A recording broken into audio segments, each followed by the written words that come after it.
Benvidas e benvidos a un episodio máis do vídeo podcast LCD dentro do proxecto Lugo Cultura Digital coa colaboración da UNED de Lugo.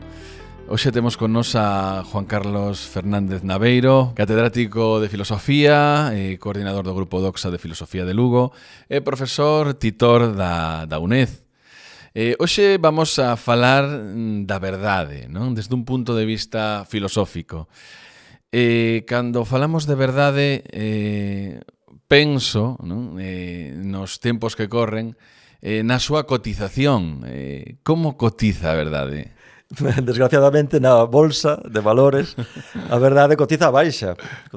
Hoxe, digamos que mola máis decir, vale, isto é así porque o penso eu e entonces a miña idea é válida porque é miña, non? Sí, sí. O que a veces se di ser auténtico, entonces importa menos en xeral decir a verdade, porque como se distinguen mal as verdades e as mentiras e temos todo un pouco mesturado, pois cotiza realmente a baixa. Na filosofía clásica, na filosofía había unha confianza cega na capacidade da razón humana para descubrir a verdade, non? A verdade descubrirse a través da observación propia da natureza, non?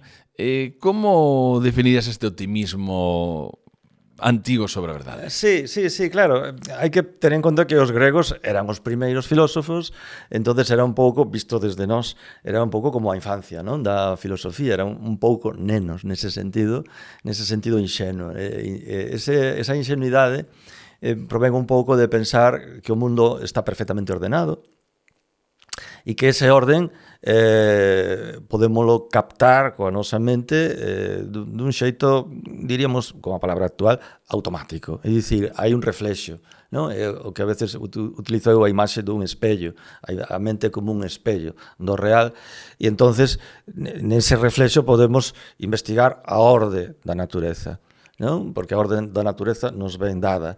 E eran tamén inxenuos en pensar que a verdade é boa, é fermosa e que é dominante respecto ao contrario, que é dicir, é un pensamento moi xerárquico, teñen claro a diferencia entre o que debe estar arriba e o que debe estar abaixo, vamos a dicir así, ¿no? Entonces todo isto, esta idea tan xerárquica, esta idea tan do espello, como dicía, ¿no?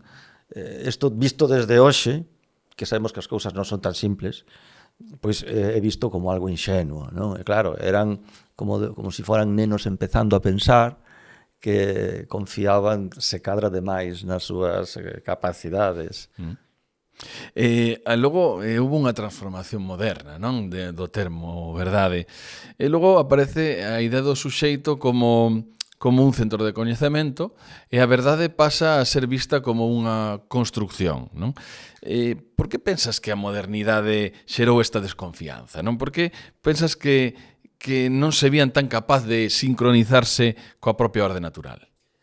Bueno, porque a modernidade nace coa desconfianza, nace coa crítica. E claro, nace contra o que había antes. O que había antes foron moitos siglos de vamos a decir, hiperdominio, non? Da religión sobre o pensamento, a sociedade. Entonces, un pouco, en reacción contra eso, hai unha obriga de ser riguroso e dicir, bueno, a ver, que é o que podemos admitir? E o que podemos admitir de entrada é algo moi básico, algo moi básico, nada máis. E é, como dicía Descartes, que esta cousa que todo mundo coñece, de que eu penso, logo existo, non? Isto quere dicir que eu no pensamento estou firme, estou seguro do que estou pensando, pero fora do pensamento todo é problemático. E ese digamos, o problema que ten a filosofía na modernidade é isto, como salir desa burbulla do meu pensamento na que estou firme e seguro, non? E como estou na casa, e como sair fora, como estar seguro, como levar esa seguridade que teño dentro, como levala a fora, na que o mundo é moito máis, digamos, difícil de manexar, esa intemperie que hai fora do fogar, non? Entonces, isto é o inicio da modernidade, en vez de unha visión inxenua, de un espello que reflexa a realidade, esa idea dunha burbulla na que estamos firmes e seguros, pero fora da cal non sabemos moi ben o que hai. Claro, os filósofos logo inventan procedimentos, os filósofos e os científicos, porque a ciencia tamén é eso. A ciencia é unha forma de establecer ese camiño cara á certeza. Uns procedimentos, uns métodos e tal, pero quen dice a ciencia di outras parcelas, pero todo sempre se atopa a modernidade frente a un problema de como certificar aquilo que obtemos pensando. De feito, hoxe atopamos un pluralismo de interpretacións en moitos eidos, non? No eido económico, no eido científico, como ben o traías, non? No eido político, no eido religioso, non? Que implicacións ten este pluralismo para a nosa comprensión da realidade? Porque a veces eu entendo que é difícil saber a que aterse, non? Sí, claro, eso que mencionas do pluralismo, se seguimos un pouco a secuencia histórica, é posterior ao que comentábamos antes. Sí, ¿no? sí. É dicir, dentro da propia modernidade hai tamén fases. Entón, a modernidade, digamos, de inicio ten o que comentábamos antes, desa reto de salir do pensamento ao exterior, pero digamos que máis tarde, digamos, nos tempos contemporáneos, como dicimos así en xeral, ¿no?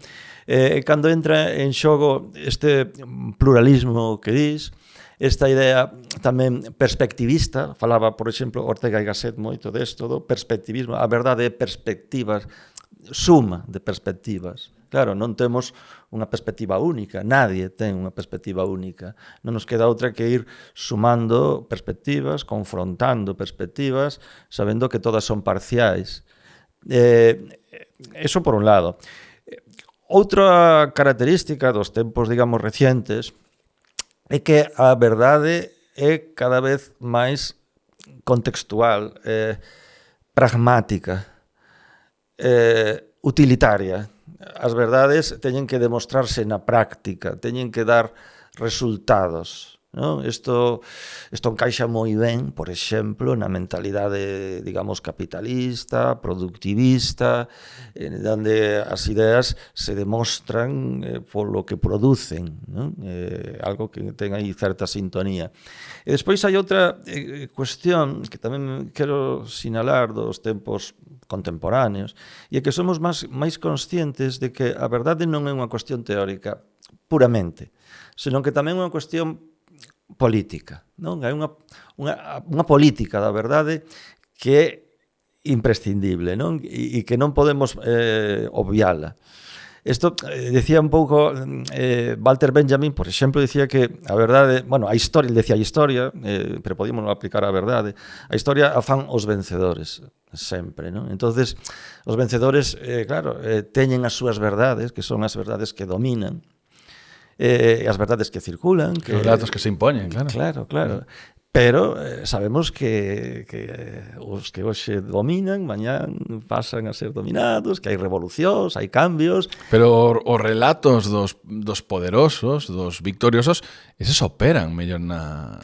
Sí, pero non son eternos, sí. O poder non é eterno, entonces, e o que sabemos tamén, se somos honestos, é que hai verdades, moitas verdades silenciadas, hai as verdades dos dominados, dos explotados, dos ninguneados, e que merecen, non teñen presencia pública, mellor, pero merecen tela, e merecen, hai relatos de interés voz. Moi coñecidos acerca disto. Sí. Claro, e hai que darlle voz a moitos sectores que normalmente non aparecen no debate público, non? Entonces, eso é importante entender esa dimensión que a verdade é política, non é unha cuestión intelectual pura, non? Hoxe en día, o termo posverdade é algo que está en boca de todos os sectores, non? A posverdade fala dunha distorsión, non? Para influir nas crenzas das persoas, para influir na opinión. Ti, donde o ves máis encardinado, non? Digamos, na manipulación política, nas relacións de poder, ou ves máis unha consecuencia dun inevitable pluralismo contemporáneo? Bueno, vou ir directamente ao asunto e vou a botar man de Hannah Arendt, unha filósofa tamén moi recoñecida hoxe en día, e ela é anterior a que se use a posverdade, non?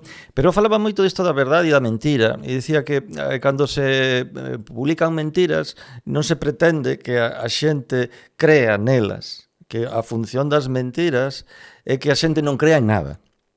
Non? É dicir, que sea igual decir verdade que decir mentira, que non haxa diferencia. Esa é realmente a función. Porque decía que se a xente non cree en nada, é máis fácil de manipular. En definitiva, era eso, non? Entonces, isto é, enlazando agora co que decías, isto me leva a responderte que a posverdade me parece unha estrategia de manipulación, unha estrategia, polo tanto, de poder. Ahora ben, é verdade que hai algúns autores, teóricos, etcétera, que conectan isto con unha tendencia propia do pensamento contemporáneo, o pluralismo que dicías, dicir, xa que non hai verdade única, polo tanto, cada un ten a súa, xa non hai verdades firmes, e un pouco fan equivaler eso á posverdade, como se a posverdade fora unha consecuencia do pluralismo. E eu, eso é o que non estou de acordo con eso. Creo que podemos ser pluralistas sin admitir que é igual mentir que dicir a verdade. Bien. É dicir, a posverdade non é unha consecuencia do pluralismo. Porque se fora así, entonces caeríamos nesa especie de nostalgia de certo, digamos, novo reaccionarismo, non? Decir, aqueles tempos pasados donde as verdades brillaban como el sol, non? Pois non estamos nese tempo, hai que admitir que as verdades pois están en disputa, pero iso non quere dicir que sea igual mentir que dicir a verdade. Como ves o impacto potenciador da tecnoloxía neste debate?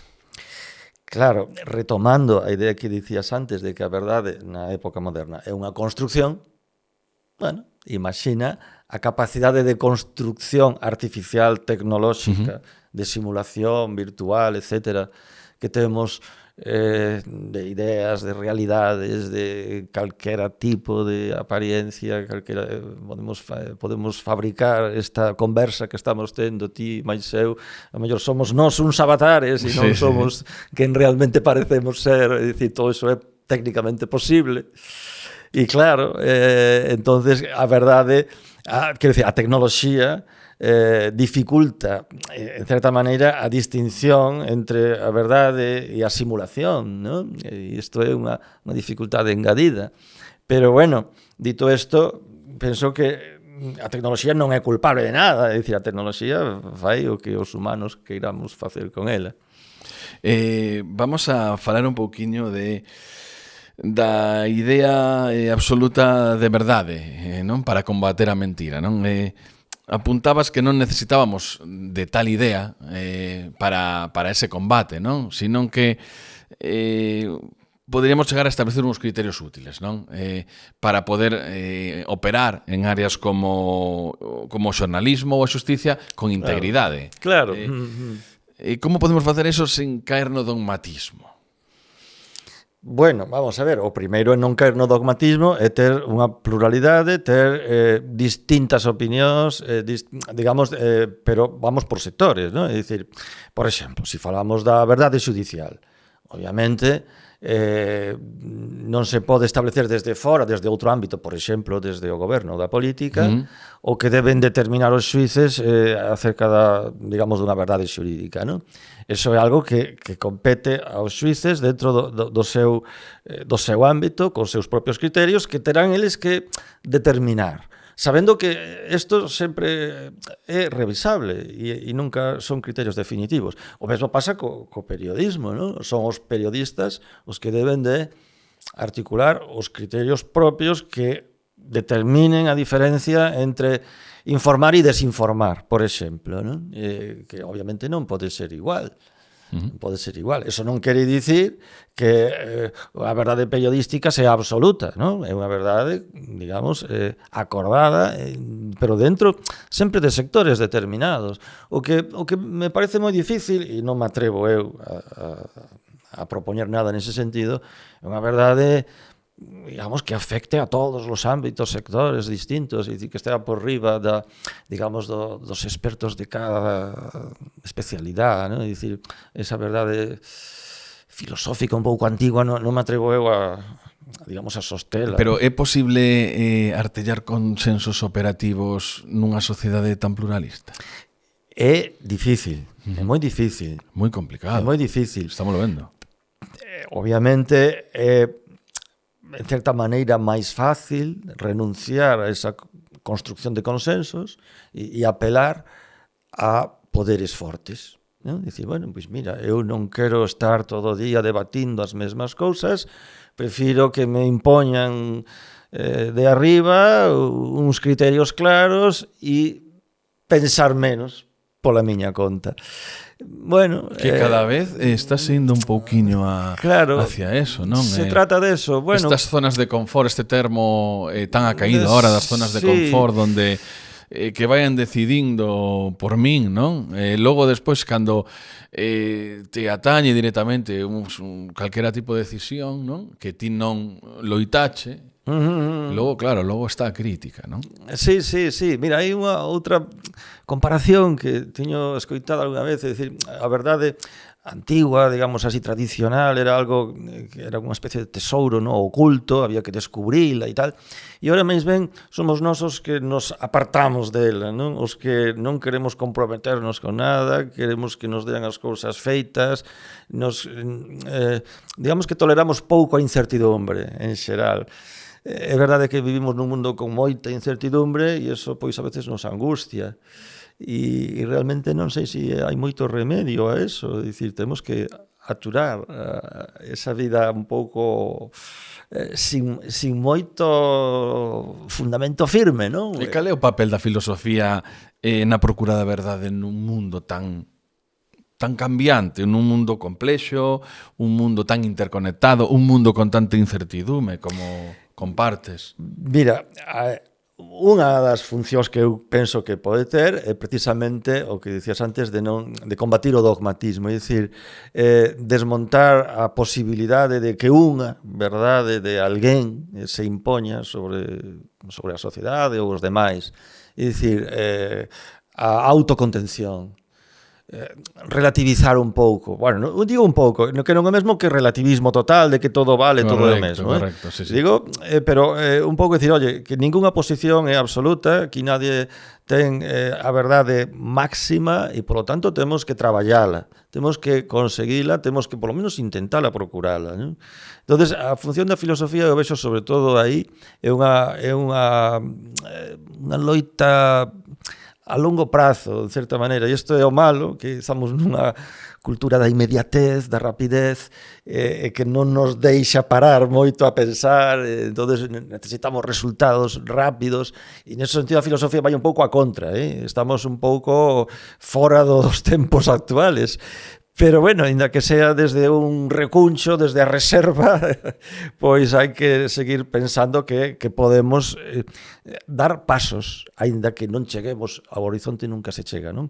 Pero podemos dar pasos, podemos acordar cousas, podemos establecer marcos mellores ou peores, oye, que nada é definitivo, ni as conquistas están xa para quedarse, que podemos perder o que temos, podemos conseguir cousas mellores e iso é parte do, digamos, do futuro.